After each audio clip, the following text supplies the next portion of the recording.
सामान्य व्यक्ति तो देखकर ही चकित रह जाएगा, सुनकर ही चकित रह जाएगा कि स्वयं जन्मा अजन्मा महादेव के मां कैसे हो सकती है। ऐसी कौन सी देवी है जो उनकी मां कहलाती है।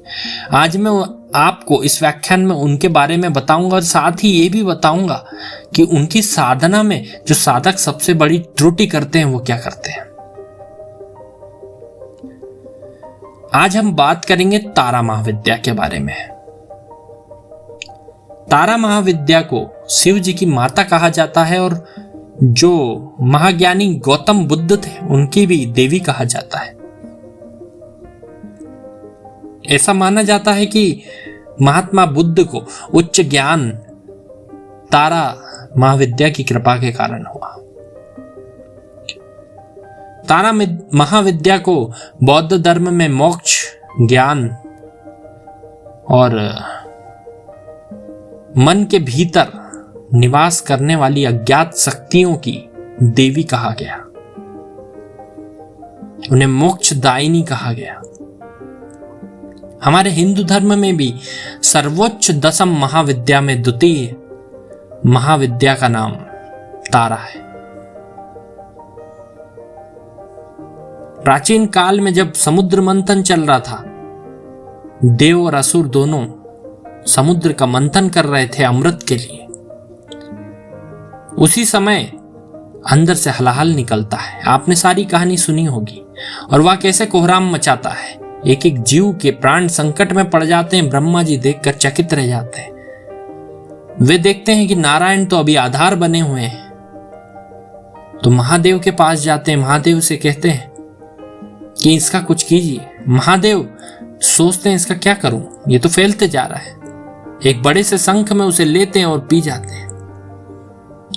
जब महादेव के मुंह में हलाहल जाता है तो उसी छोटे से समय अंतराल में वहां एक ऐसी ऊर्जा फैलती है जिससे सभी को आभास हो जाता है कि अब संसार का विनाश हो ही जाएगा।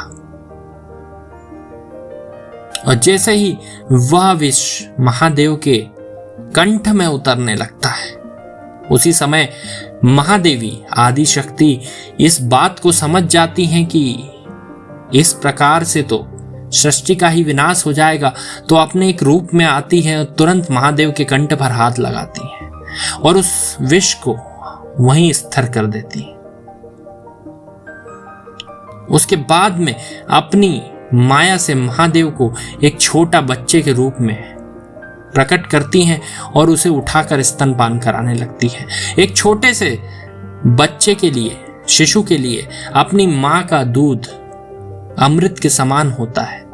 यह प्रकृति का नियम है और उसी नियम के अनुसार जब छोटे हुए महादेव को देवी तारा स्तनपान करा रही थी तो उनके कंठ में जो धधक रहा था, जो विष, उसके ऊपर अमृत की बूंदें पड़ती हैं। मां के दूध की बूंदें उसे शांत कर देती हैं और महादेव भी शांत हो जाते हैं। इसी कारण से देवी तारा को तारने वाली कहा गया। उन्हें महादेव की मां के नाम से सुशोभित किया गया, जो अत्यंत सम्माननीय था। जब भगवान विष्णु के 10 अवतार इस पृथ्वी पर आते हैं तो अपने साथ में एक महाविद्या को लेकर आते हैं। और यह जानकर आपको बड़ा आश्चर्य होगा और खुशी भी होगी कि सबके तारनहार कहे जाने वाले भगवान श्री राम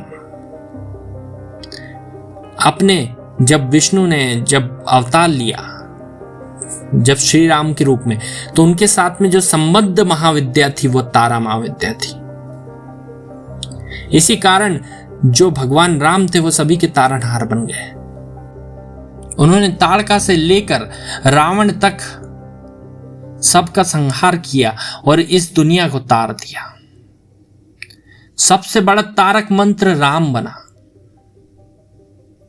महाबली हनुमान स्वयं इसे मानते हैं कि सबसे बड़ा तारक मंत्र राम है। और उस अवतार में जो एक ऊर्जा, एक महाशक्ति थी, वो तारा महाविद्या की शक्ति थी। और ये बात और आपको आश्चर्य में डाल देगी कि राम जी के जो गुरु थे वशिष्ठ, वह स्वयं तारा महाविद्या के साधक थे।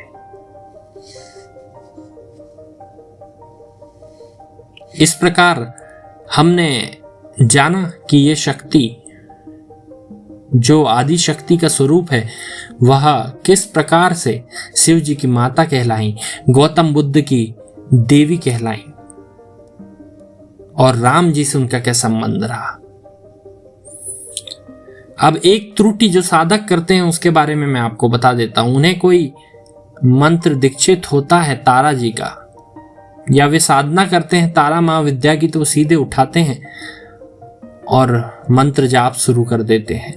अन्य विधियां भी करते हैं, लेकिन एक चीज वो छोड़ देते हैं।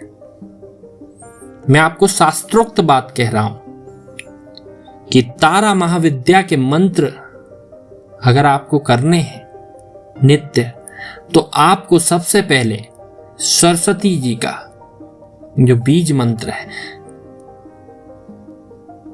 एम, उसका जाप आपको 108 बार करना ही होगा। अगर आप बिना सरस्वती बीज एम के उच्चारण के बिना 108 बार जाप के बिना अगर तारा महाविद्या के मंत्रों का आह्वान करते हैं तो उसका कोई अर्थ नहीं। ये बात आपको गांठ बांध लेनी चाहिए। अगर आप साधक हैं और तारा महाविद्या के साधक हैं तो ये जरूर निश्चित करिए कि मंत्र से पहले सरस्वती बीज का जाप जरूर करें। धन्यवाद।